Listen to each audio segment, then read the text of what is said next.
네, 국민 여러분 안녕하셨습니까? 아시아투데이에서 진행하고 있는 금요 특별 프로그램 고용주 검사장님이 직접 설명해 주시는 공안 일기 시간이 돌아왔습니다. 자, 오늘도 변함없이 고용주 검사장님께서 아침부터 일찍 출연해 주셨습니다. 검사장님, 안녕하십니까? 안녕하십니까? 네. 네, 오늘도 이렇게 공사다망하신데 늘 저희 아투를 찾아주셔서 감사를 드립니다. 아유, 감사합니다. 네. 보니까 벌써 내일이면은 10월 26일. 예. 박정희 대통령이 서거하신 지 벌써 45년이나 되는. 예. 그야말로 짧지 않은 세월이 거의 반세기가 지나가는 날이 됩니다. 예, 예. 자, 이렇게, 큰 변화를 겪으면서도 예. 이 나라는 많이 발전도 하고 예. 좋아진 점도 많습니다만은 네. 아직도 우리의 역사관이나 사상관, 이념관에는 네. 문제가 많이 있는 걸로 보여집니다. 예. 지난번에 보면은 김대중의 노벨 평화상을 놓고도 네. 말들이 많았는데 예, 예. 이번에 한강이라는 여류 작가가 네. 이번에 노벨 문화상을 받았죠. 예, 예. 그래서 거기에 대해서 예, 예. 여러 가지 설들이 많고 또 저도 김규나 작가나 여러분들이 쓰신 글들을 보면서 예, 예. 몹시도 정상은 아니다라는 생각을 하고 있습니다만은 예, 예. 검사장이 보시는 예, 예. 한강의 노벨상 수상에 예, 대해서는 예. 어떻게 생각을 하십니까? 글쎄, 거기에 대해서 진짜로 네. 국민들 간의 의견이 네. 극명하게 갈리는 것 같습니다. 그렇습니다. 네. 우리 지금 금년이 이제 제 124회 네. 노벨상인데, 네. 그동안에 이제 2000년 김대중 대통령이 노벨상 받을 때까지는 우리나라에 노벨상이 전혀 없었고, 수상자가. 예, 예. 김대중 대통령이 2000년도에 노벨상을 받았는데, 그것도 우리 최홍 작가님 말씀하신 것처럼 네. 좀 개운치가 않았지 않습니까? 네, 네. 진짜 평화를 가져와서 평화상을 받은 것도 아니고, 예, 예. 그 바람에 우리나라 안보가 더 위태로워졌는데, 네. 그래가지고서는 일부에서는 노벨상을 취소해야 되느니 뭐니 그런 말도 있어가지고, 네. 국론이 모아지기는커녕, 네. 되려 이제 분열되는 그런 양상도 보였는데, 네. 요번에 또 이제 받은 상이, 네. 역시 이제 국민들을 이렇게 맘 놓고 기뻐하게 하기보다는 예. 이게 또 둘로 갈라져 가지고 더 극심한 이제 대립을 보이는 것 같습니다. 네. 물론 일부에서는 네. 노벨상을 우리나라가 받은 거는 우리나라로 봐서 영광 아니냐. 네. 한류로 그동안에 이제 우리나라가 많이 뜨고 있고 그런데 네. 그 노벨상까지 덧붙여지니까 우리나라가 더 세계의 명성을 떨치게 될 거다. 이런 좋은 견해도 있는데 또 한편에서 보면은 우리나라 역사를 네. 완전히 뒤집어 놓는 그런 작품이라는 거에 대해서 우려를 많이 하고 있습니다. 그렇죠. 그 부분에 대해서 제가 제 생각만을 좀 간단하게 말씀드리겠습니다. 그 한강의 작품 중에서 특히 이제 4.3 사건이나 5.18 사건에 대해서는 그야말로 국방군과 경찰 또 진압군이 이 양민들을 무차별 학살해서 일으킨 사건이다. 그래서 노벨상 위원회에서도 역사적 트라우마에 정식으로 도전했다고 그런 취지로 이제 그 상을 줬다고 그러는데 그건 아마 우리나라를 솔제니친 때의 소련과 비슷한 그런 독재국가, 전제국가로 생각을 하고 거기에 과감하게 도전한 민주화 인사라고 생각을 하고 준 것 같습니다. 근데 제가 제가 문학에 이렇게 조예가 깊은 것도 아니고 그런데 제가 공안 사건을 수사하다 보니까 한강의 작품 중에는 이거는 자기의 창작품이 아니고 이거 표절한 부분이 있다. 그 부분을 좀 말씀드리고 싶습니다. 특히 이제 5.18 부분에 대해서 두부처럼 잘려진 여대생의 젖가슴 이런 부분이 있는데 그거는 실상이 아니거든요. 진실이 아닙니다. 맞습니다. 시체들 다 부검을 하고 있는데 무슨 여대생 젖가슴이 잘려졌다든지 그런 건 전혀 없었습니다. 그런데 제가 그 문장의 원전을 알고 있습니다. 그 원전은 누가 표현을 했냐면은 부산 미문화원 방화 사건의 배후 조종자였던 김현장 씨가 그 당시 광주 시내에는 들어가 보지도 못하고 5.18 당시에. 그 사건은 우리 검사장님 직접 하셨던 예, 사건 예, 아닙니까? 예. 네. 그 광주에는 들어가 보지도 못하고 네. 근교 절간에서 예, 예. 들어갈래도 이제 그 경비가 심하니까 못 들어가게 하는 거죠. 예. 그래서 절간에서 묵으면서 네. 자기 상상력을 동원해 가지고 쓴 작품이거든요. 그래서 그 작품이 뭐 북한으로 그대로 가가지고 네. 또 북한에서 또 선전하고 그랬는데 네. 그거는 결국 두부처럼 잘려진 여대생의 젖가슴 그런 거는 네. 그거는 한강의 그 창작이 아니고 네. 그거는 김현장의 창작을 네. 창작품을 그거는 표절했다는 부분에서 역사적 진실과도 맞지 않고 네. 그런 그 남의 문장을 그대로 표절해서 쓸 수 있느냐 네. 그런 거에 대해서 좀 제가 좀 불만이 있고 또 공안적인 측면에서 보면은 네. 잘 아시다시피 지금 요즘 국회를 보면은 네. 자유우파에서 네. 그 좌익들을 사상 검증하는 것이 아니라 네. 종북 주사파 좌익들이 네. 자유우파 인사나 네. 국민들을 상대로 사상 검증을 하고 있지 않습니까? 네. 뭐 우리나라 건국이 몇 년이냐 뭐 이런 거 그래가지고 48년 8월 15일이라고 건국일이 48년 8월 15일이라고 바르게 되다 보면은 네. 크게 죄를 진 것처럼 막 추궁을 하고 네. 그 좌익들의 답변인 1919년이라고 답변을 하면은 그거는 뭐 아무 문제도 없는 듯이 잘 넘어가고. 광복회가 특히 그렇게 하고 있습니다. 예, 예. 그거는 네. 뭐 네. 그 광복회는 그런 건 왜 그런지는 지난번에 말씀을 네. 드렸고. 네.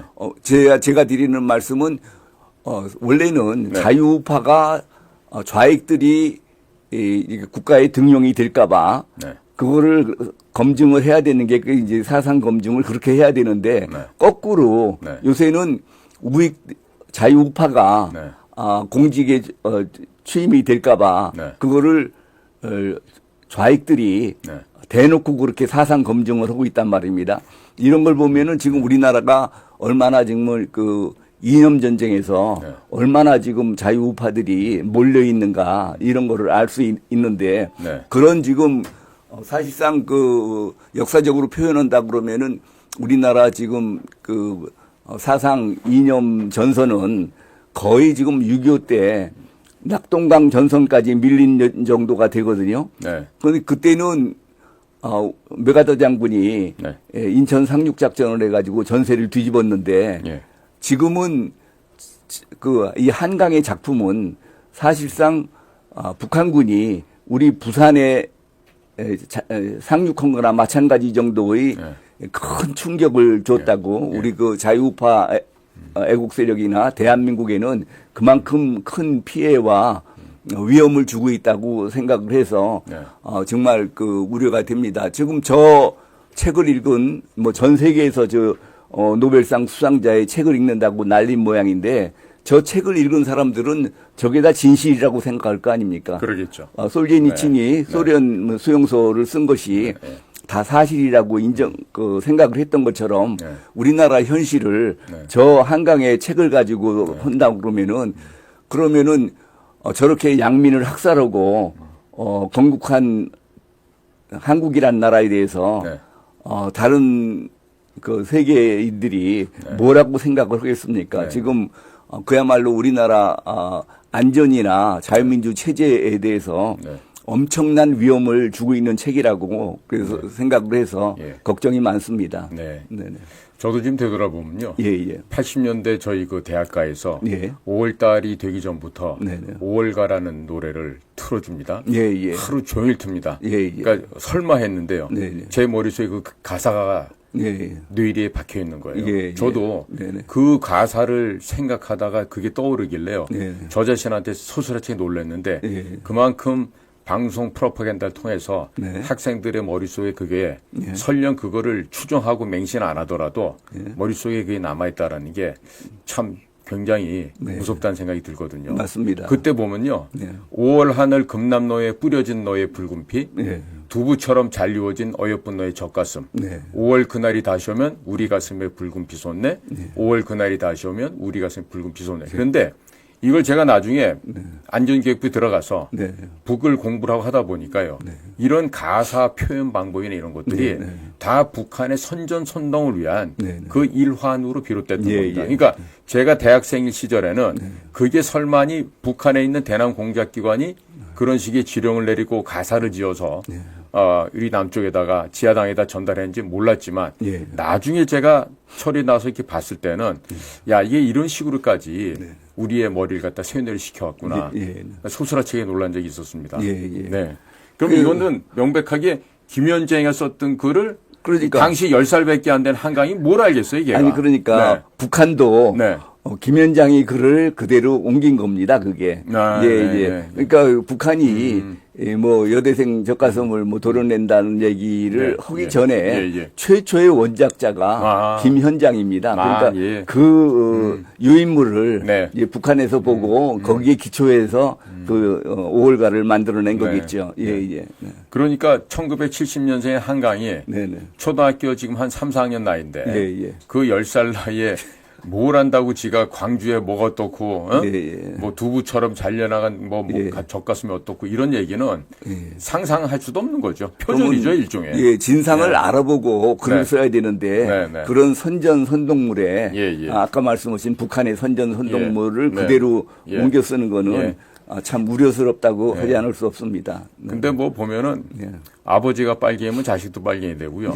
아버지가 애국 인사가 되면은 자식도 애국 인사 되는데 우리나라는 그게 좀 심한 것 같습니다. 글쎄 말입니다. 그런데 그게 인간의 본성인 모양입니다. 그렇기 때문에 북한에서는 뭐 세 가지 분류를 국민들을 핵심 동요 적대 이렇게 나누죠. 맞습니다. 그렇게 가지고서는 또 그거를 또 51개 계급으로 나눠가지고 그건 그 사람의 평생을 그렇게 대우를 하게 돼 있지 않습니까?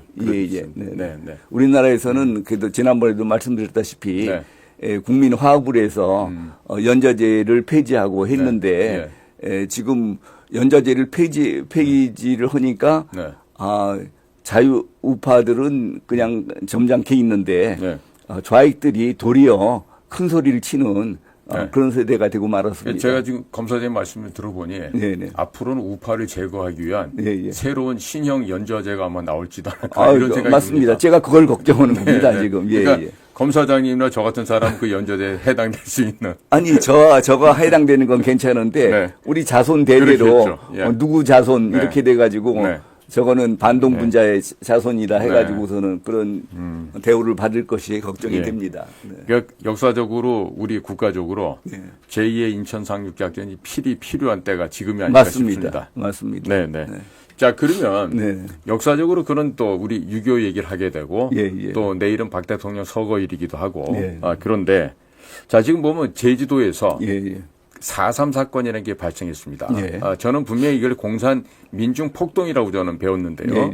자, 이게 지금 민주화 운동이라고 대통령 자리에 있는 분들이나 뭐 그 법무장관 한 사람도 이에 대해서 민주화 정신으로 뭐 헌법에다 넣어야 되고 뭐 이상한 소리들이 현재 많이 있습니다. 자, 그럼 이 4.3 사건 진상 파악을 과거 노무현 정부 때 한다고 꽤나 뭘 했지 않았겠습니까? 자, 그런데 이 제주 4.3 진상 보고서라는 것도 나왔고요. 근데 거기 보니까 상당히 적지 않은 문제가 발견된 것으로 알고 있습니다. 검사장님께서 거기에 대한 오늘 또 자료도 또 준비해 오셨는데 좀 소상한 말씀을 좀 부탁드릴게요. 잘 아시다시피 또 진실이 그렇고 우리 역사에서 제주도 그 제주 4.3 사건은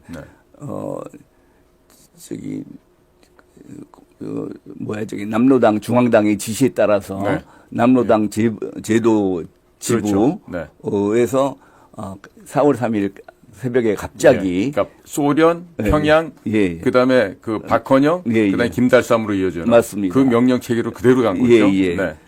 뭐 지금 그 소련에서 직접 그 박헌영한테 지시가 갔는 거는 아직 밝혀지진 않았는데 적어도 이제 박헌영 남로당 중앙당에서부터 제주도당에 지시가 내려간 거는 이제 그 역사적으로 밝혀져 있는 사건이거든요. 그런데 그거를 이 좌익들이 그동안에 열심히 진상규명 운동을 했거든요. 진상규명 운동을 한다라는 거는 그 역사가 네. 잘못됐다는 걸 전제로 해서 다른 역사를 써라. 네. 그러니까 역사 뒤집기죠. 네. 역사 뒤집기 운동을 해서 그래서 4.3 특별법이 만들어지고 또 4.3 진상조사 보고서가 이루어졌는데 그 당시에 이제 노무현 정부 하에서 네. 그 총리실 산하에 네. 4.3 사건 진상조사 보고서 위원회가 네. 만들어져서 네. 그래가지고 박원순이 네. 그 책임자가 돼가지고 작성한 것이 지금 제주 4.3 사건 네. 진상조사 보고서고 네. 그것이 지금 총리실에서 공식적으로 만들어진 걸로 취급을 받고 있기 때문에 예, 예. 저게 지금 국가의 공식 문서입니다. 그런데 그것은 저기에는 어떤 문제가 있냐 그러면은 네. 왜 4.3 사건이 발생하게 됐느냐는 전혀 문제 삼지를 않고 네. 4.3 사건 그 4월 3일 날 네. 그 경찰서고 이제 군부대 뭐 습격하고 그래가지고 군경의 가족 이걸 살해한 거는 문제 삼지 않고 네. 진압군이 진압을 하는 과정에서 양민이나 네. 저기 남로당 도당 사람들이 네. 잔인하게 처벌됐다든지 뭐 이런 것만 문제 삼아 가지고 4.3 사건이 마치 그 정부가 무고한 제주도민들을 그냥 무참하게 살해한 것처럼 그렇게 지금 표현이 돼 있거든요. 근데 이제 저게 그동안에 저런 해석이 4.3 사건 진상조사 보고서의 그와 같은 해석이 그와 같은 역사 서술이 잘못됐다는 거를 규명하기 위해서 많은 애국지사들이 헌법재판소에 제소하기도 하고 그때 대법원까지 재판도 하고 그랬는데 다 졌어요. 대법원에서 지고 헌법재판소도 지고 그러니까 이제 그거를 이제 부담 못 하셔가지고 지금 우리나라 판사 출신으로는 가장 애국심이 강하신 애국자이신 이용호 전 대법관께서 이번에 4.3 사건 진상조사 보고서라는 간단한 소책자를 발간했습니다. 그래서 이제 저도 4.3 사건의 진상을 언제 따로 연구를 한 것이 아니고 그동안에 이제 법원에 제출된 문서라든지 이런 것들을 중심으로 해서 진짜로 역사적 진실을 밝힌 이용호 전 대법관님의 책을 보고서 야 이렇게 지금 우리나라 역사가 지금 왜곡되고 있구나 그거를 깨닫게 됐습니다. 네. 지금 화면에 나오고 있습니다. 검사님 한번 들어봐 주시죠. 진짜 저도 이 책으로 공부를 했는데 진짜로 이렇게 역사 뒤집기를 해서 대한민국이 이런 양민들을 학살하고 세워진 나라라고 그러면은 대한민국의 국가의 역사적 정통성을 인정할 수가 없게 되지 않습니까? 그렇습니다. 지금 그 책에도 보니까요. 그 이용호 대법관께서 무엇이 무엇이 우리의 문제인가? 맞습니다. 이대로 지금 회피만 할 것인가? 아주 좀 절절한 지금 호소를 하고 계시는 것 같아요. 보니까. 맞습니다. 그래서 이제 그 내용을 보면은 이제 방금 요지는 이렇게 문제를 일으킨 쪽에 폭동원 쪽에 잘못은 전혀 묻지를 않고 그 진압 과정만 가지고 문제를 삼으면은 그러면은 그 당시에 4.3 사건을 진압하지 않았으면은 아니 6.25 전쟁이 터졌을 때 제주도에서부터 이게 반란군이 일어나 가지고 국군을 다 아마 적화됐겠죠. 그때는 막을 수가 없었을 겁니다. 저게 제주 4.3 사건이 진압되고 또 제주 4.3 사건 진압하러 오려고 그러는 여순의 제14년대 반란 사건도 진압되고 그래서 이제 국군 내에 잠입한 프락치들을 제거하고 그래서 6.25 전쟁을 우리가 치러낼 수 있었지 제주 4.3 사건을 진압하지 못했으면은 그거는 대한민국은 없어졌어야 그러니까 지금 자기네들 주장대로 태어나지 말았어야 될 나라가 태어나지 않았겠죠. 그래서 하여튼 저 사람들이 공산 통일정부를 적화 통일정부를 세우려고 했다는 부분이 철저히 감춰져 있다라는 겁니다. 사실 우리나라가 47년 저 사람들이 그렇게 이승만 정부를 네. 무슨 단독 정부 뭐 통일을 방해했느니 분단을 고착화시켰느니 뭐 이런 얘기를 하지만 네. 저 사람들이 정말로 통일을 원하면은 47년 11월 14일 유엔 총회에서 네. 그 당시에 미 군정, 소련 군정 하에 있었지 않습니까? 예, 예. 그래서 공평한 방법으로 인구 비례대로 네. 선거를 치러 가지고 통일 국가를 만들라고 11월 14일, 네. 47년 11월 14일 유엔 총회에서 결의를 했습니다. 그렇죠. 그래가지고 이제 1월 달에 네. 그 선거를 치르기 위해서 준비를 하기 위해서 네. 북한에 들어가려고 그랬던 유엔 감시단이 네. 소련과 북한의 방해 때문에 못 들어갔거든요. 예. 그래서 할 수 없이 그 선거가 가능한 네. 그 38선 이남에서만 그렇습니다. 그 투표를 하게 됐는데 네.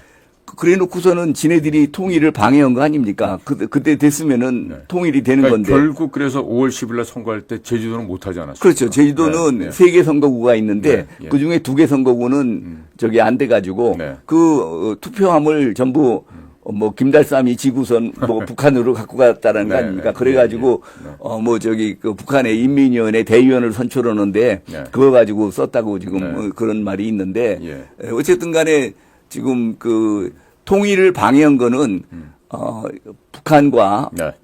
박헌영을 남로당과? 하는 건 남로당 네. 예. 지네들이 우리나라 통일되는 거를 방해 그냥 실력으로 방해만 한 게 아니라 네. 유엔 총회의 결의를 지금 거부를 하고 그럼요. 그러고서는 방해를 해놓고 네. 뭐 이승만 정권이 분단 정권 단독 정부를 세웠느니 네. 이승만 때문에 뭐 분단이 고착화됐느니 이런 네. 얘기를 하는 거는 예. 정말로 눈 가리고 아웅하는 거다. 이제 이런 예. 말씀을 좀 드리고 싶습니다. 예, 예. 네네. 그러니까 오늘도 지금 말씀에 보면은 우리나라가 그동안 얼마나 이 역사 교육과 예, 예. 훈련이 예. 방기되고 예. 좀 올바른 역사를 찾아가는 네, 네. 그런 노력이 너무나도 부족해서 예. 더 이런 현상이 심화된 것 같습니다. 예. 네. 근데 하여튼 어떻게 네. 보면은 네. 한강의 저기 그 저서 덕분에 네. 지금 다시 한번 네. 역사적 진실을 따져볼 수 있는 예. 그런 기회가 생겼다는 거는 네. 굉장히 그 좀 바람직한 네. 기회라고 생각을 예. 합니다. 네. 제가 지금 뭐 그 어떻게 책 선전을 하는 것 같지만 책 선전이 아니고 그럼요. 우리 네. 국민들이 역사적 진실을 파악하기 위해서는 이번 이영우 전 대법관님께서 쓰신 네. 제주 4.3 사건 진상조사 보고서 무엇이 문제인가 네. 요거를 꼭 한 번씩 좀 읽어보시고 네. 우리 좌익들이 우리 역사를 어떻게 뒤집어 놨는지 이걸 꼭 깨우치셔서 함께 저희 자유우파 애국민들과 함께 이 나라의 역사를 바로 세우고 또 대한민국의 정통성을 바로 세우는 예. 그런 기회가 좀 됐으면 좋겠습니다. 예. 우리 국민 여러분들께 네. 또 아시아 투데이 예. 시청자 여러분들께 네. 꼭 좀 부탁드리고 싶습니다. PD님, 우리 이영우 전 대법관님 책자를 다시 한번 좀 화면에 좀 띄워주십시오. 예, 우리 애청자들께서 좀 보시고, 예? 무엇이 문제인가? 이영우 전 대법관께서 좀 쓰신 소책자인데요. 여러분들 아마 책값도 별로 비싸지 않을 것 같아요. 예, 저기 네. 소책자기 때문에 네. 값도 아주 쌉니다. 네. 예. 7,000원인데, 네. 저게 이제 아주 예수 사상 사건 진상조사 보고서를 일반인들이 보면은 거기 속아 넘어가지 저런 네. 문제를 파악할 네. 수가 없거든요. 네. 저분이 아주 간명하게 그거를 그 문제를 지적하시고 또 모든 국민이 알아보기 쉽게 그걸 간명하게 잘 네. 정리를 해주셨습니다. 네. 그래서 네. 저 책을 꼭 한번 보셔야 네. 지금 뭐 우리나라 좌익들이 어떻게 우리나라 역사를 뒤집어 놓고 있고 비틀어 놓고 있는지 이 자랑스러운 역사를 저렇게 비틀어 가지고 대한민국은 태어나지 말았어야 할 나라다. 지금 이렇게 예. 주장하는 예. 저들이 선전선동이 얼마나 헛된 건지 알 수 있으실 겁니다. 예. 그래야 우리 예. 그 대한민국 국민으로서 자부심을 가질 수 있을 거라고 생각을 합니다. 네. 지금 대한민국의 국민들께서 물질 문명, 돈, 이런 그 마약에 취해서 아직도 대한민국의 소멸이 가까워오고 있다는 걸 지금 깨닫지 못하고 있는 사람이 너무 많습니다.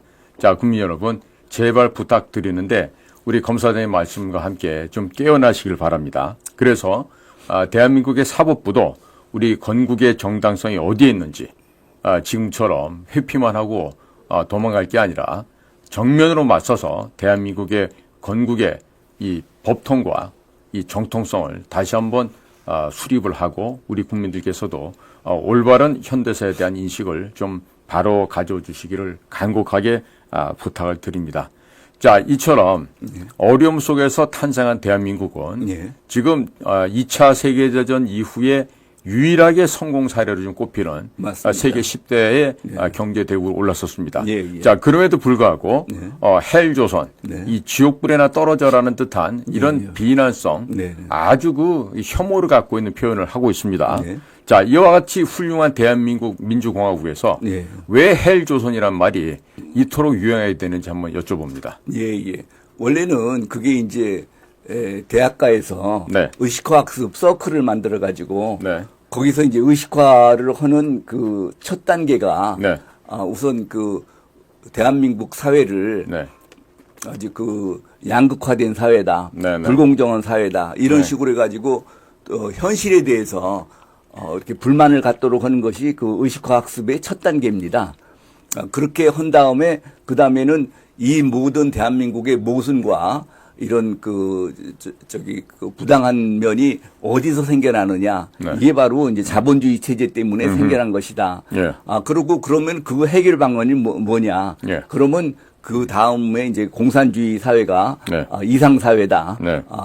그래서 이제 그 공산혁명을 해서 공산주의 사회로 가야 되고 그렇게 해서 이제 남북이 공산국가로 이렇게 통일이 돼야 된다. 이렇게 하는 것이 의식화학습의 과정이거든요.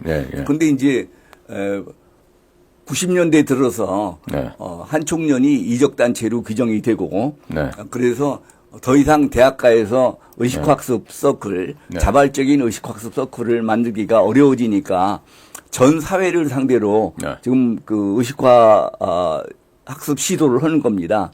우선 헬조선이라는 게 대한민국의 이 잘못됐다라는 거를 여러 가지 방향에서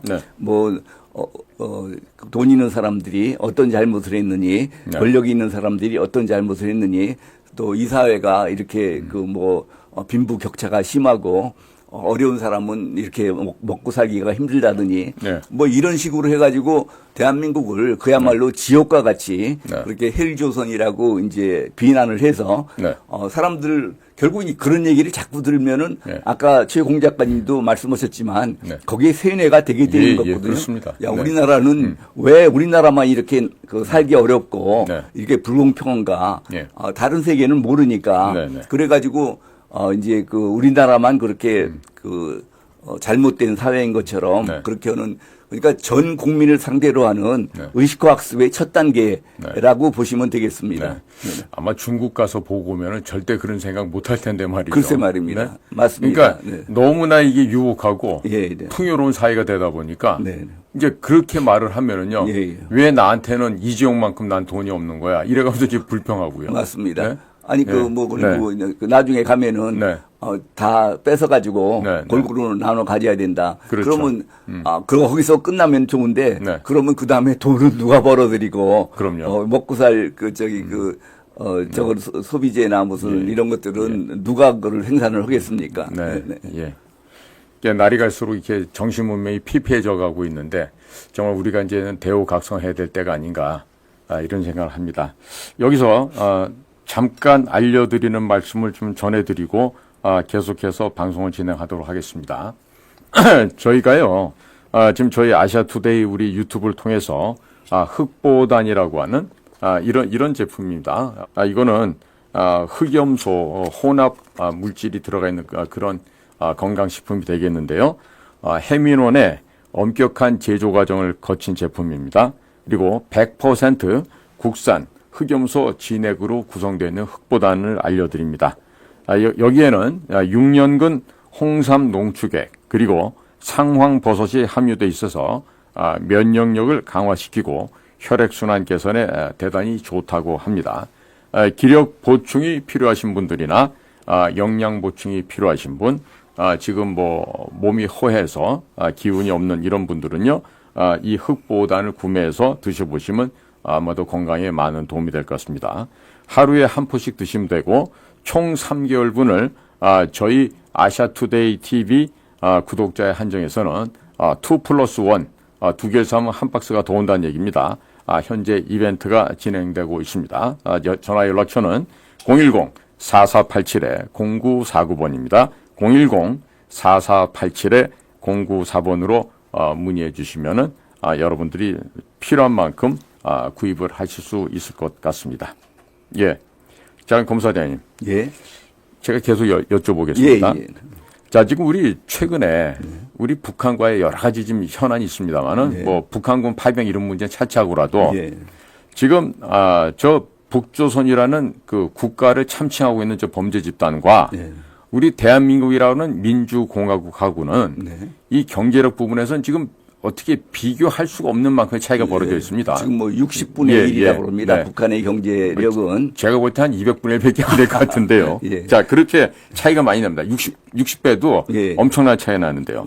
자, 그런데 이렇게 풍요롭고 잘 살고 자유가 보장되고 언론이 보장되고 거주 이전의 자유 다 있는 대한민국에서도 아직도 보면 공산주의자 또 종북 주사파 지금도 평양을 내 고향으로 생각하는 이런 얼토당토하는 인간들이 아직도 있습니다. 자, 이와 같은 인종들이 계속 생겨나는 건 왜 그렇습니까?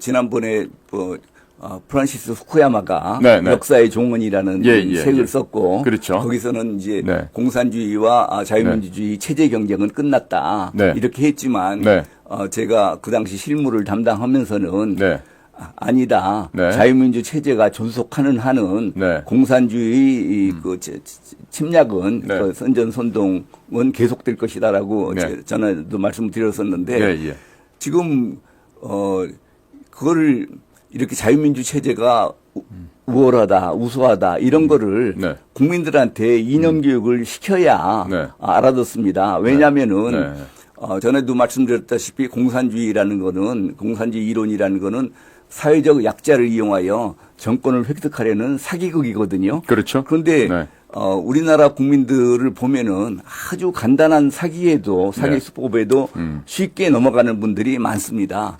그런데 공산주의 이론은 아주 정교하게 치밀하게 짜여진 그런 사기 수법이고 그렇게 치밀하게 짜여진 사기 수법에 안 넘어가기가 어렵습니다. 그러니까 공산주의의 선전선동은 지금도 계속되고 있고 지금 국민들에 대한 이념 교육은 제대로 실시를 못하고 있고 잘 아시다시피 지금 대부분의 교육감이 좌파들이 잡고 있어가지고 그런 제대로 된 이념 교육을 못 시키게 하고 있지 않습니까? 그리고 뭐 지금 정부에서도 그런 상황이 되니까 사실상 제대로 된 이념 교육을 시키는 것을 포기하는 상태고 그러니까 지금 자꾸 저렇게 속아 넘어가는 희생자가 나오고 있는데 여기서 왜 저런 공산주의자들이 사기 수법에 속아 넘어가지 않으면은 어떻게 안 하려면은 어떻게 해야 되느냐. 제가 간단하게 여기서 공산주의자들이 사기 수법을 다시 한번 요약해서 말씀을 드리겠습니다.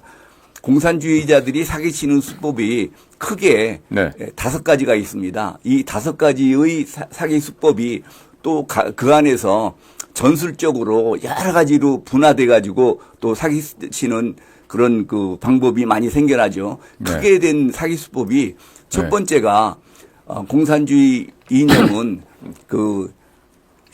실천 이론과 선전 이론이 전혀 다릅니다. 그러니까 우리 공산주의 세계 아닌 외부 세계에서 듣는 공산주의 이론은 전부 공산주의 선전 이론만 듣습니다. 능력에 따라 이루고 필요에 따라 분배한다. 노동자 농민이 주인이 된다. 그리고 계급과 경쟁이 없는 사회다. 이렇게 공복이 싫은 사람이 들으면은 얼마나 아름다운 소리입니다. 진짜. 지금 정말 바람직한 사회라고 생각하게 돼 있지 않습니까? 그런데 하나만 예를 들어보면은 공산주의의 실천 이론은 어떻게 돼 있냐면은 선전 이론하고는 전혀 다르게 선전 이론은 노동자 농민이 주인이 된다. 그런 당신 같은 소시민들이 주인이 된다. 이렇게 얘기를 하지만 실제 공산주의 혁명이 성공이 되면은 실천 이론에 가면은 어떻게 하냐면은 계급 간의 권력을 나눠 가질 수 없다. 이렇게 됩니다. 그러니까 노동자 빼놓고는 전부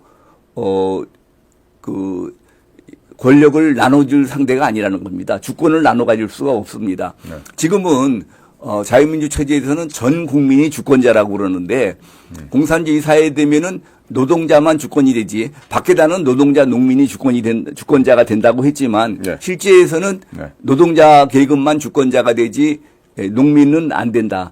그러면 그 다른 뭐 소시민 뭐 하급 관료 이 사람들은 더 말할 것도 없고 네. 노동자만 주권자가 되는데 그러면 노동자가 주권자가 돼도 그 수가 상당하기 때문에 네. 의미가 있을 수 있죠. 그러면은 그럼 노동자는 주권자가 될 수 있느냐?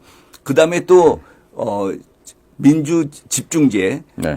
민주주의 중앙 집권제라는 사수를 씁니다. 이건 뭐냐 그러면은 노동자가 그 많은 노동자가 몇백만, 몇천만이 되는 그 노동자들이 어떻게 효율적인 주권 행사를 할 수 있겠느냐. 네. 그래가지고 그 효율적인 주권 행사를 위해서 그 노동자의 주권을 공산당에다가 위임하는 걸로 되어 있습니다. 네.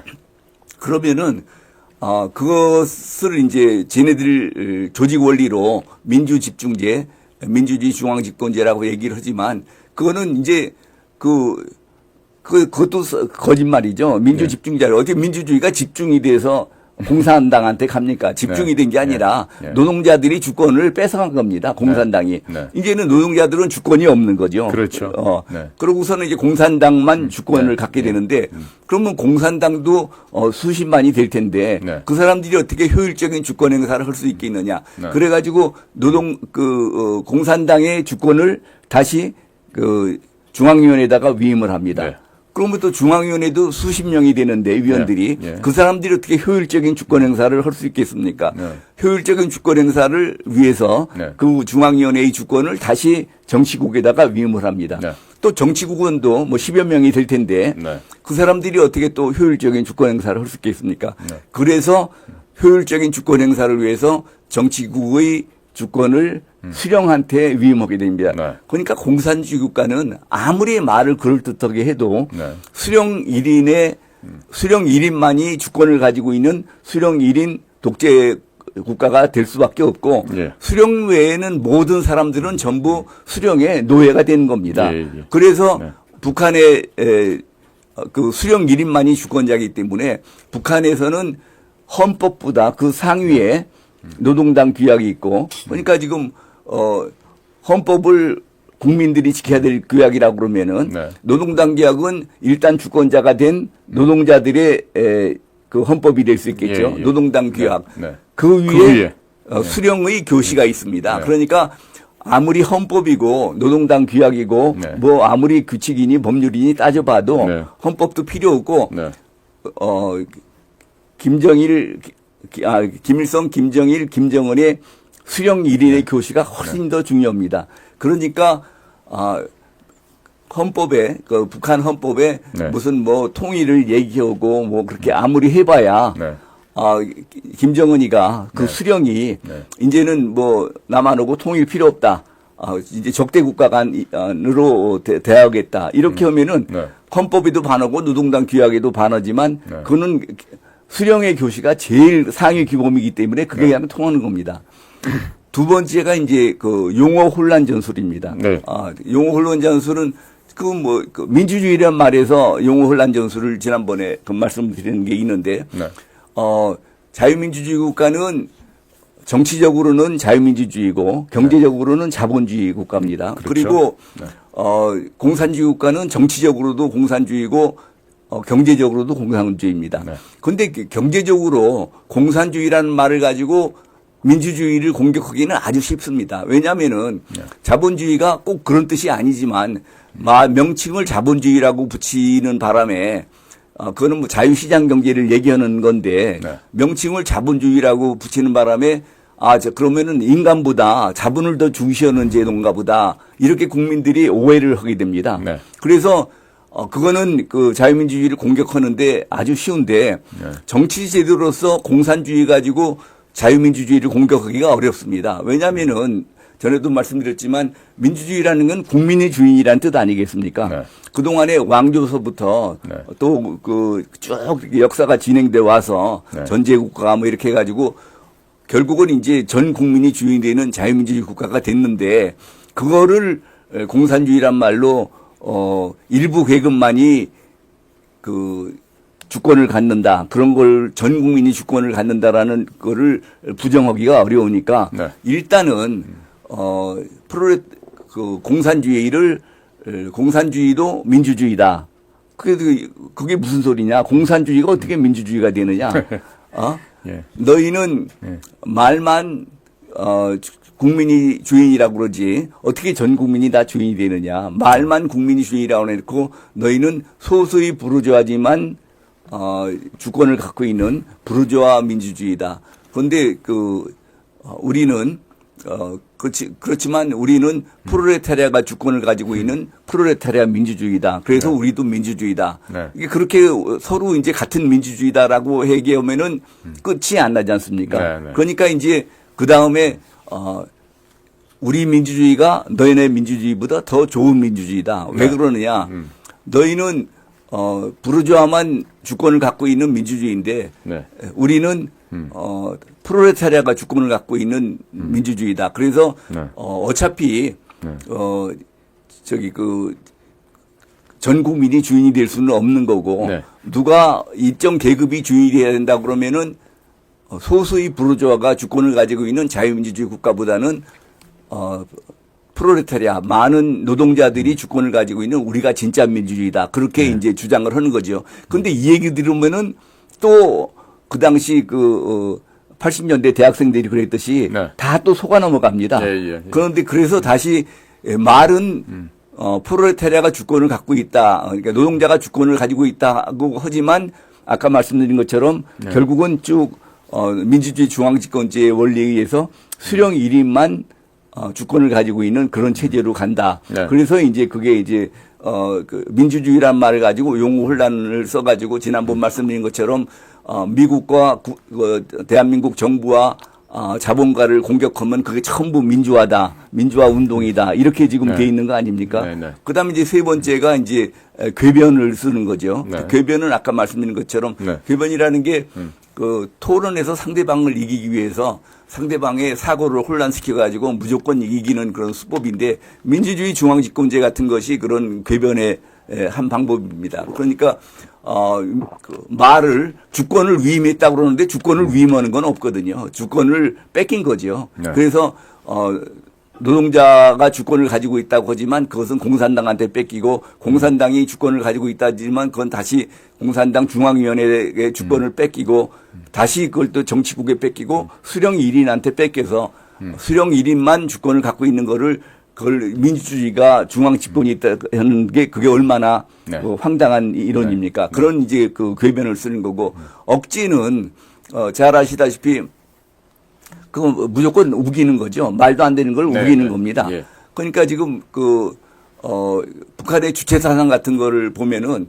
맨 처음 시작은 인간은 자연의 주인이요, 사회의 주인이요, 자기 운명의 주인이다. 그래서 우주 만물 중에서 가장 고귀한 존재가 인간이다. 그러면 여기에 대해서는 뭐 거부할 사람이 없지 않습니까? 예, 특히 예. 우리나라 국민들의 가슴에 탁 와닿는 것이 이게 이제 우리나라의 전통 사상인 인내천 사상의 표현 아닙니까?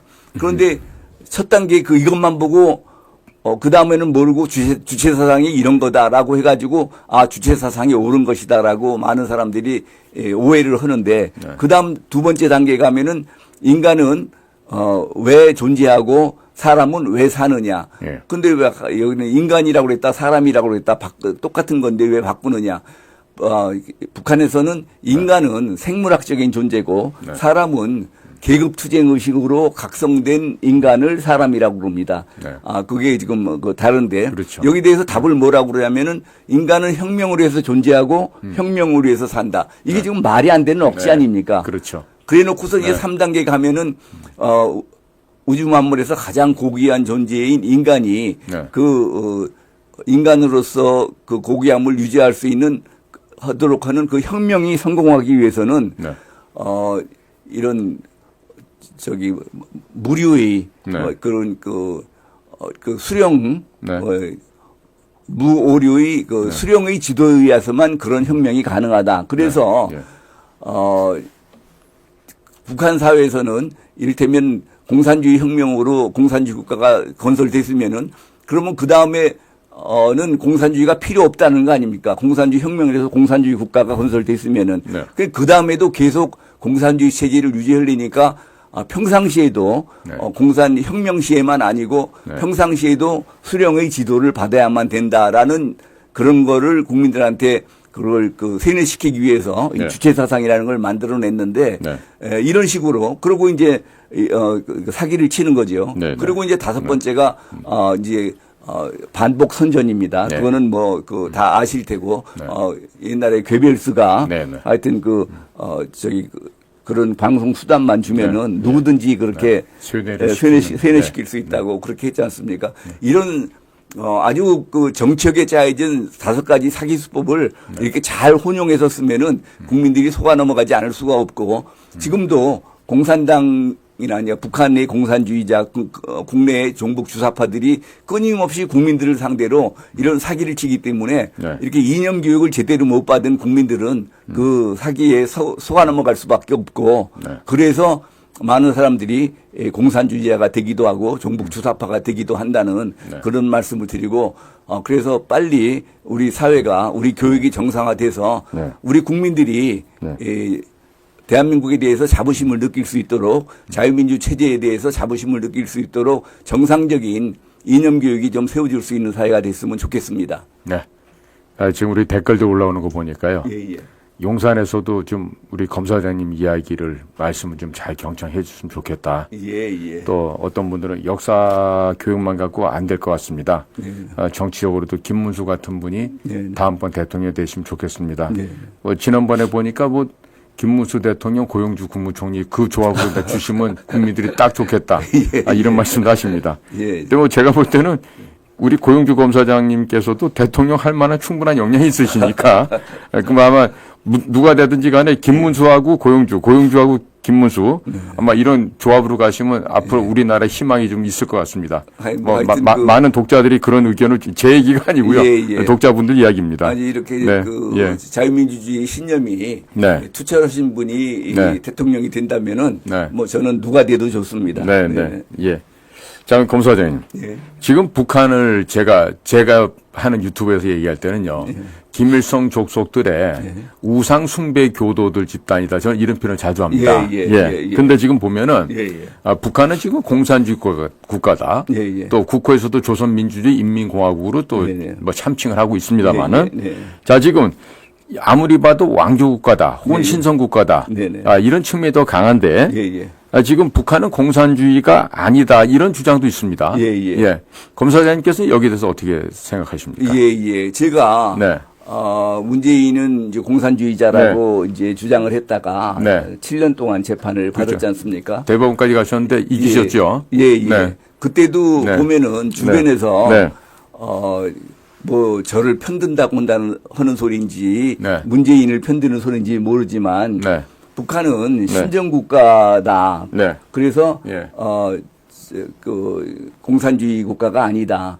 제가 이제 문재인이가 북한의 이념이라든지 이런 것들을 그러니까 지금 꼭 사유재산제도 철폐를 주장해야만 공산주의자가 아니고 북한의 주의 주장을 지지 추종하는 행위도 그 사람도 공산주의자다 이렇게 얘기를 하니까 거기에 대해서 뭐라고 하냐면은 북한이 공산주의 국가가 아니다. 북한은 신정국가고 또 왕조국가다 이렇게 얘기를 하는 사람이 있는데 그거는 그 사람들은 이제 공산주의 국가보다 신정국가, 왕조국가가 더 나쁜 거다. 그래서 북한은 공산주의 국가라고 헐만하지도 못하다. 북한을 비하하는 건 마찬가지인데 이게 지금 제가 문재인을 공산주의자라고 주장한 거에 대해서 그게 제 편을 드는 건지 문재인 편을 드는 건지 알기 어렵게 그렇게 주장하는 분들이 많이 있습니다. 뭐 양비론 아니면 양시론이 될 수 있겠습니다. 그런데 북한은 방금 말씀하신 것처럼 우상숭배하는 그런 신정국가의 성격도 가지고 있고 또 대대로 세습하는 왕조국가의 성질도 가지고 있고 또 사회체제는 완전히 공산주의 국가입니다. 그러니까 세습이 되는 게 왕조국가죠. 그리고 지금 주권을 네. 이렇게 쭉 해가지고 지네들 주장이라든지 네. 그래서 결국은 주권은 김정은이 혼자 주권자인 거 네. 그것도 그렇죠. 예. 또 신정국가는 말 우상 숭배하듯이 네. 뭐 가서 하는 거 뭐 명절 날이 되면은 그 김일성 수령 네. 동상 앞에 가가지고 전부 모여가지고 저러고 그러는 거 다 보셨지 않습니까? 예, 예. 그러니까 신정국가, 왕조국가, 공산주의 국가의 네. 나쁜 점을 다 모아놓은 것이 북한입니다. 네. 그러니까 예. 북한이 어떤 분들은 네. 공산주의라는 게 북한같이 저렇게 나쁜 제도일 리가 없다. 네. 예. 그러니까 예. 공산주의는 좋은데 네. 북한이 그렇게 좋은 제도일 리가 없다라고 네. 생각하시는 분들이 있는데 네. 공산주의라는 게 네. 아까 말씀드린 것처럼 사회적 약자를 이용하여 네. 정권을 획득하려는 그런 사기극이었지. 네. 그건 공산주의 선전이론처럼 네. 그렇게 좋은 제도가 아니거든요. 네, 네. 그래서 네. 북한을 네. 공산주의 국가라고 하는 거에 대해서 그렇게 크게 꺼려할 필요가 없습니다. 공산주의는 나쁜 거고 네. 북한은 신정국가, 왕조국가, 공산주의 국가 중에서 제일 나쁜 것만 모아놓은 거다. 예, 예. 그러니까 지금 같은 공산주의 정부인 중국보다도 네. 훨씬 더 악독한 공산주의 체제를 갖추고 있지 않습니까? 그렇습니까? 네. 지금 뭐 시진핑이가 지금 몇 대 연속해서 하지만 네. 중국이 같은 공산주의 국가지만 거기서 세습은 안 되지 않습니까? 네. 그런데 이제 북한은 세습까지 되고 네. 거기 무슨 뭐 중국이 모택동을 뭐 우상 숭배하고 그러지는 않습니까? 그런데 네. 저기 북한에서는 다 그 우상 숭배를 하고 있고 네. 그래서 하여튼 신정국가, 왕조국가, 공산주의 국가 중에서 나쁜 거를 전부 합쳐놓은 것이 북한이다. 네, 네. 그렇게 생각하시면 되지. 네. 북한이 공산주의 국가가 아니다. 신정국가이기 때문에 공산주의 국가가 아니다. 왕조국가이기 때문에 공산주의 국가가 아니다. 네. 그렇게 생각할 필요는 없다. 네. 그런 말씀을 드립니다. 네. 그러니까 나쁜 요인들은 다 갖고 있습니다. 맞습니다. 그죠? 예, 예. 네, 예. 그러면은요, 그 공산주의가 예, 예. 입장의 학문이다 이런 예. 말이 있습니다. 예, 예. 이런 그 말씀에 대해서는 예, 예. 어떤 의견을 갖고 계신지 좀 설명 부탁드리겠습니다. 그게 이제 입장의 학문이라는 게 무슨 뜻인지 이해하시기가 힘드실 텐데 네. 제가 네. 서울지검 공안부 검사할 때 네. 그 검사들이 가뜩이나 일이 많은데 네. 이적 표현물을 일일이 다 그러니까 어떤 것이 이적 표현물이다 해서 검토해 보는 거는 그거는 그 짧은 시간에 될 수가 있는데 우리나라에서 출판되는 책들이 얼마나 많은데 네. 그 책들이 전부 이적 표현물이냐 아니냐를 다 분류할 수는 없지 않습니까? 네. 그러니까 이제 편의를 위해서 네. 그 교정국에서 네. 뭐 같은 법무부 내에 있는 기관들이니까 네, 네. 교정국에서 좀 그 학식이 많은 네.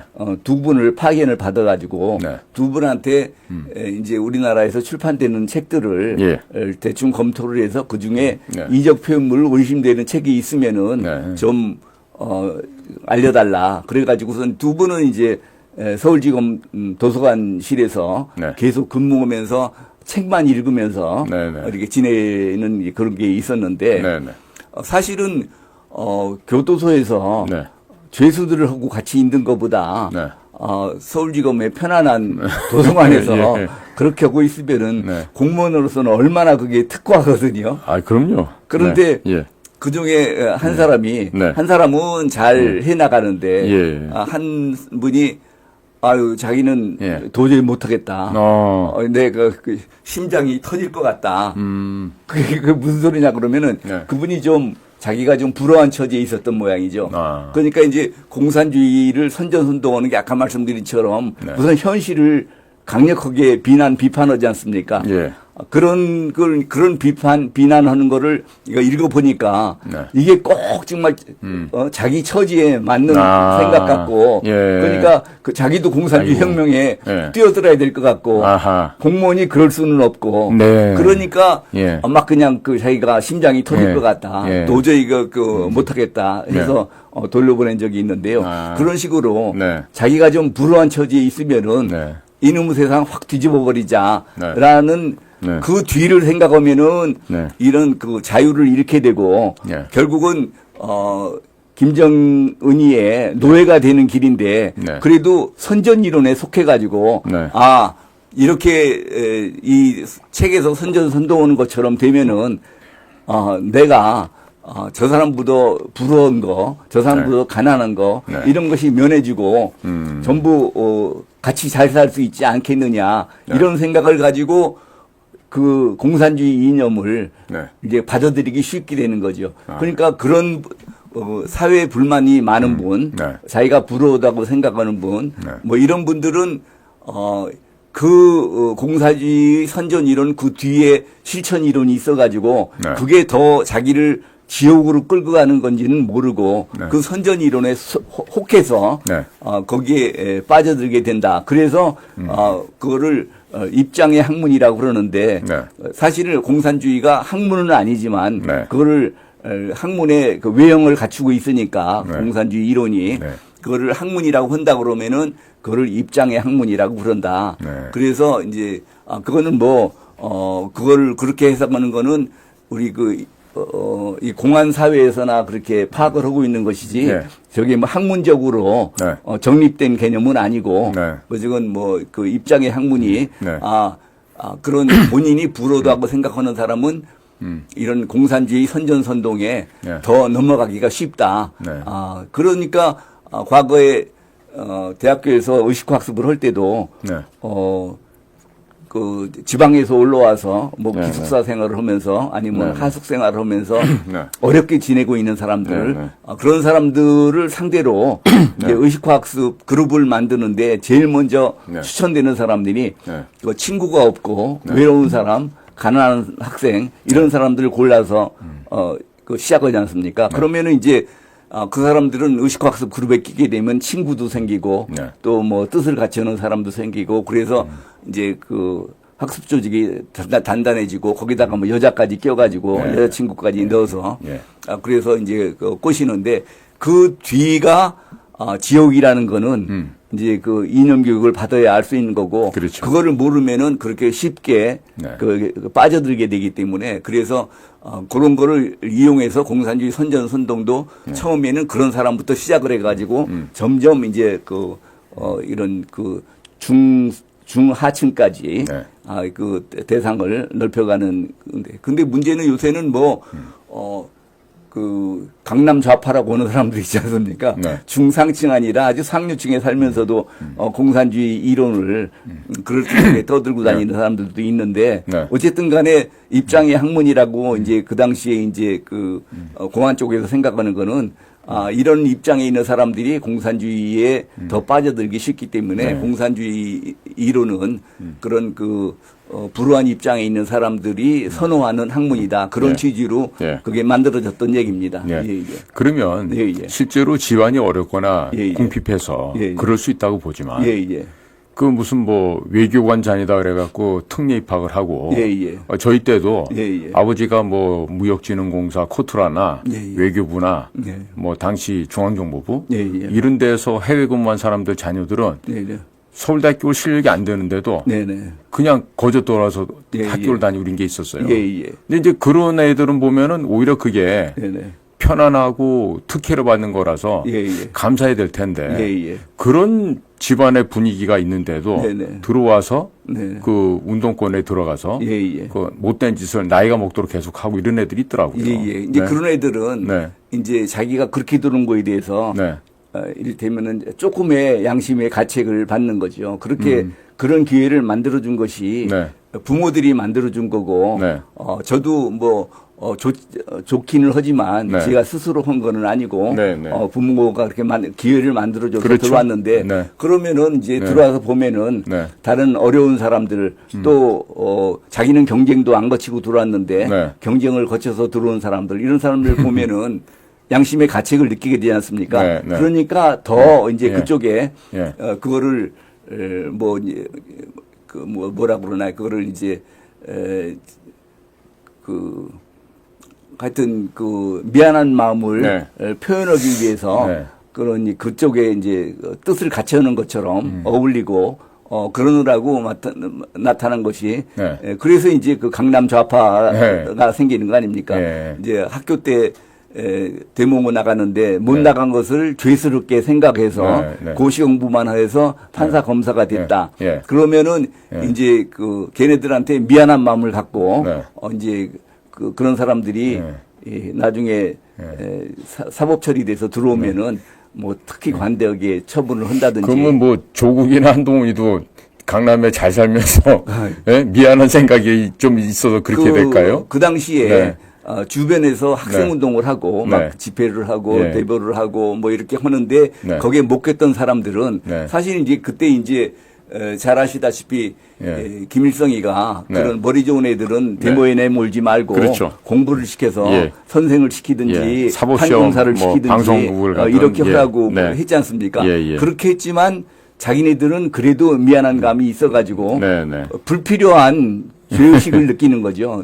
죄의식을 느낄 필요가 없는데 네. 그리고 이제 그 사람들은 공부는 잘했는지 몰라도 네. 방금 말씀드린 것처럼 이념 교육이 안 돼 있기 때문에 그렇습니다. 그런 네. 공산주의 이념으로 가면은 네. 그 끝이 네. 저런 지옥이다. 네. 전 북한과 같은 북한의 주민이 겪는 저런 지옥이다라는 걸 못 느끼고 네. 내가 그때 다른 애들 공부 안 하고 이를테면 지네들 생각대로 민주화 투쟁을 할 때 나는 공부만 해서 네. 그래서 저는 잘 되긴 잘 됐지만 그래도 그거를 이제 이기주의라고 생각을 하는 거죠. 네, 그러니까 예. 내가 이렇게 이기심에 빠져가지고 예. 다른 청년들하고 다른 대학생들하고 같이 하지 못한 것이 네. 미안하다. 네. 그런 거를 이제 쓸데없는 그런 부채감을 가지고 네. 예.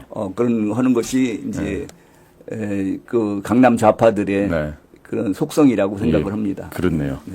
그러니까 이제 저희도 사실 보면 과거 중앙정보부 시절에 네. 일찌감치 저보다도 한 20년 이상 되는 선배님들이 계시잖아요. 예. 그러니까 어느 날 저한테 그런 얘기를 물으시더라고요. 예. 자네가 학교 다닐 때 이러이러한 애가 있었냐. 예. 걔가 간첩 사건에 연루돼서 그 구속이 되고 했었는데 예. 그 아버지란 사람이 예. 우리 퇴직자 모임에 와가지고 불평불만이 엄청 심하더라. 안기부에서 네네. 우리 자식을 갖다 욕보이고 예. 괴롭혔느라고. 예. 그러면서 안기부에서 그 오랜 세월을 밥 먹고 네네. 애들 교육가르쳐서 특례까지 입학시키고 예. 이렇게 한 사람조차도 예. 나중에는 구속되고 나니까 예. 안기부가 너무하다고. 예. 참 이렇게 참 그러니까 그 얘기를 들은 다른 선배들이 예. 얼마나 기가 막혔는지 예. 그래서 예. 그런 아이들이 우리 학교 다닐 때 그렇게 뒷문으로 왔다는 거를 예. 저는 나중에 알게 됐어요. 그런 지금 거를. 바로 그런 생각이 예. 4.3 사건이나 네. 5.18이나 네. 뭐 이런데 과거의 네.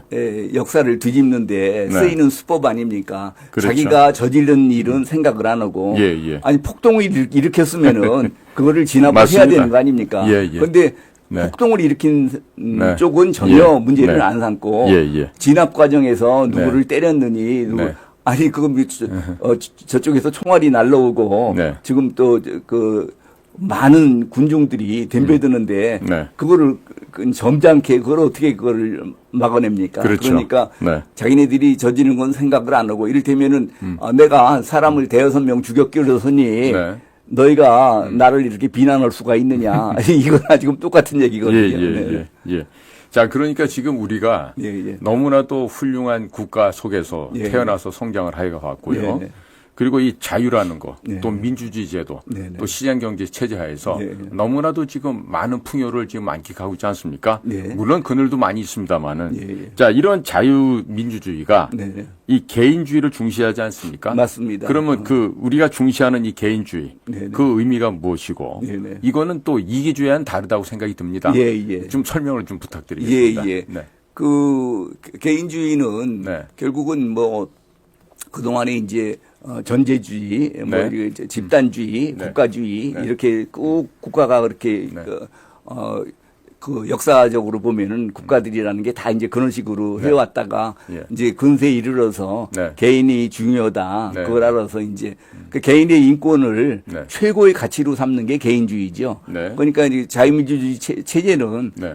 기본적으로 다 개인주의입니다. 네. 그러니까 이제 지금 옛날에는 개인주의를 주장하면은 이제 왕의 권위를 무시한 거고 뭐 저 군주의 권위를 무시했다 해가지고 비난을 받았지만 지금은 개인이 제일이다, 개인 인권이 사람이 최고다 이렇게 얘기를 한다고 그래가지고 비난받을 일은 없지 않습니까? 개인의 인권을 가장 존중하는 그런 게 개인주의고 자유민주주의가 바로 그 개인주의를 최대한 존중을 합니다. 그런데 이제 개인주의라고 그래가지고 내 멋대로 해도 된다 이렇게 생각하는 사람들이 있죠. 그건 아니죠. 글쎄, 그러니까 뭐 방에서 내가 내 돈으로 산 담배를 내가 피우는데 그 누가 뭐라고 그러냐? 그러면은 그 옆에 같은 방에 있는 사람들이 간접 흡연으로 피해를 받게 되지 않습니까? 그렇죠. 옆에 사람들 인권을 생각하면은 그런 짓을 하면 안 되겠죠. 그런 거를 존중을 해서 나가서 담배를 피우면은 그건 개인주의 인식을 갖고 있는 사람이고 내가 내 담배 내 마음대로 피는데 누가 뭐 시비를 붙느냐 하고서는 방 안에서 피면은 그건 이기주의겠죠. 그건 뭐 간단한 얘기지만 남의 인권을 생각하지 않고 하는 것이 이기주의고 남의 인권도 내 인권처럼 생각하면은 그게 개인주의고 그게 이제 바람직한 제도고 그게 바로 자유민주주의의 특색이기도 합니다. 예.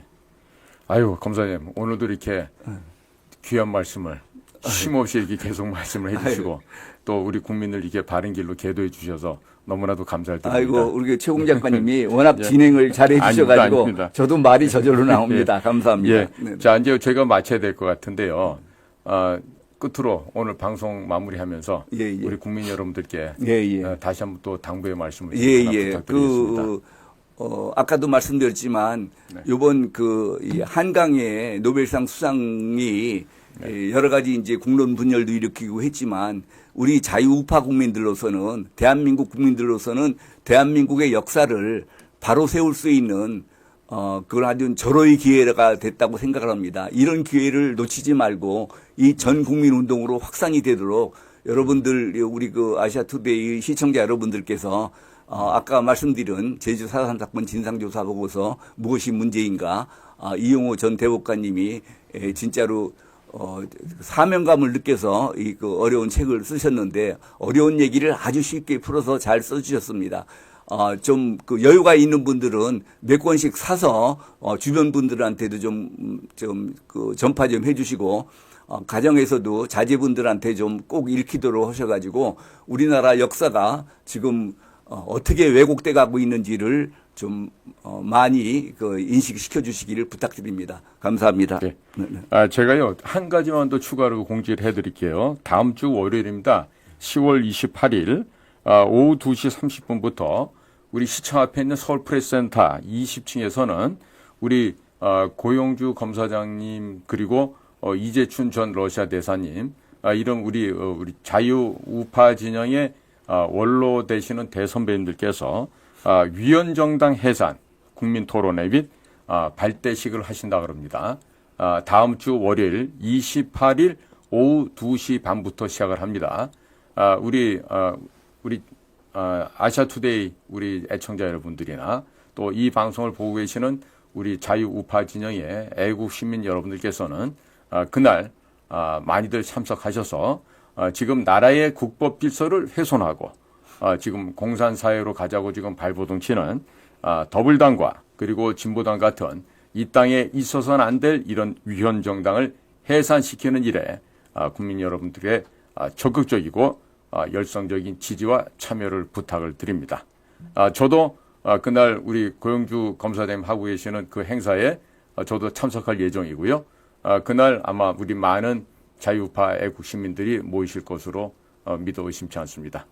자, 그러면 제가 말씀드려야 될 거를 저는 제 얘기를 하는 것 같아가지고 말씀을 못 드렸는데 아유 감사합니다. 그러니까 너무나도 존경스러운 두 분의 대표님 고용주와 이재춘과 고용주 두 선배님께서 하시는 이 국민적인 행사에 많은 분들이 참여하는 게 필요하다고 생각이 듭니다. 저도. 아유 감사합니다. 그러면 저희는 또 월요일 날 또 뵙고요. 저희 고용주의 공안일기는 또 다음 주에 또 10시에 또 찾아뵙도록 하겠습니다. 아유 감사합니다. 자, 시청자 여러분 그리고 해외에 계신 동포 여러분 저희 방송과 함께 여러분들의 귀한 시간을 할애해 주시고 동참해 주셔서 감사를 드립니다. 저희는 다음 주에 또 다시 찾아뵙도록 하겠습니다. 안녕히 계십시오.